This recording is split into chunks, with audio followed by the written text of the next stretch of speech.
Ajaran Syekh Siti Jenar tentang ilmu sejati dikisahkan dalam Serat Siti Jenar yang ditulis oleh Arya Wijaya.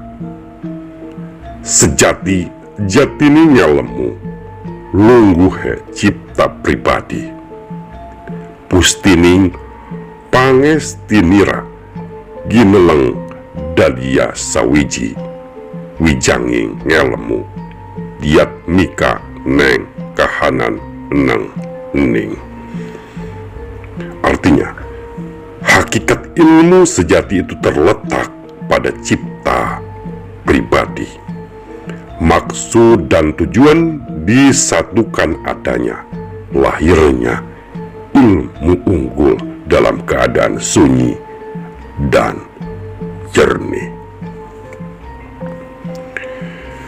Menurut Syekh Siti Jenar, manusia haruslah kreatif karena manusia telah diberi anugerah oleh Yang Maha Kuasa untuk dapat mengaktualisasikan ilmunya yang berasal dari dalam dirinya sendiri. Jadi, ilmu sejati bukanlah ilmu yang kita terima dari orang lain, yang kita dapatkan melalui indera pengajaran dari orang lain. Itu hanyalah refleksi ilmu.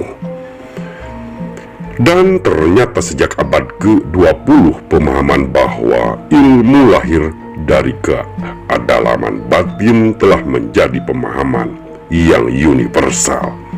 Itulah sebabnya orang-orang barat tekun dalam melakukan perenungan dan pengkajian terhadap tanda-tanda di alam semesta ini. Jadi harus ada suasana kondusif bagi orang-orang yang mendalami ilmu pengetahuan.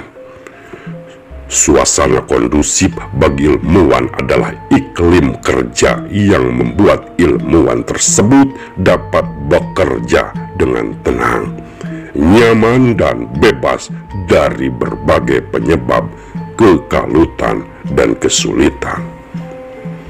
Dan tentunya hak-hak untuk dapat menjadi ilmuwan sejati haruslah dipenuhi.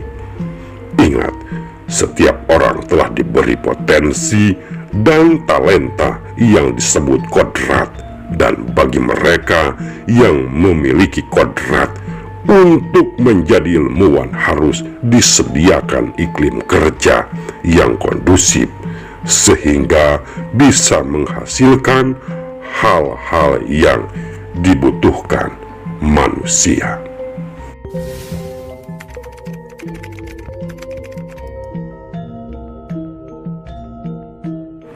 Ajaran Syekh Siti Jenar yang keenam. Umumnya orang hidup saling membohongi.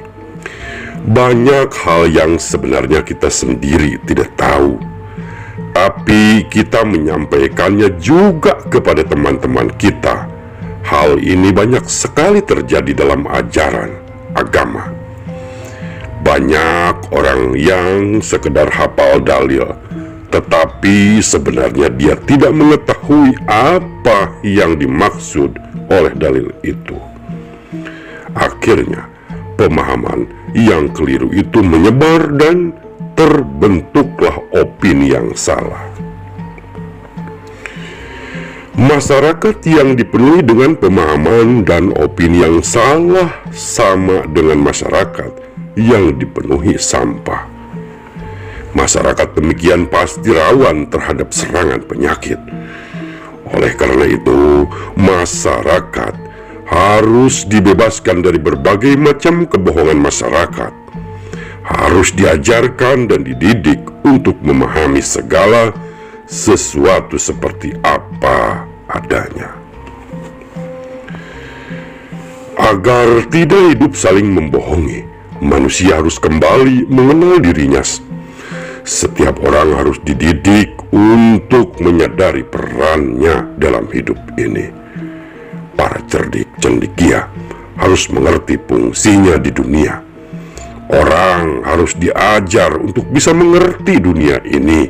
Sebagaimana adanya agama harus diajarkan sebagai jalan hidup dan bukan alat untuk meraih kekuasaan. Oleh karena itu, keimanan harus diajarkan dengan benar dan bukan sekedar diajarkan sebagai kepercayaan.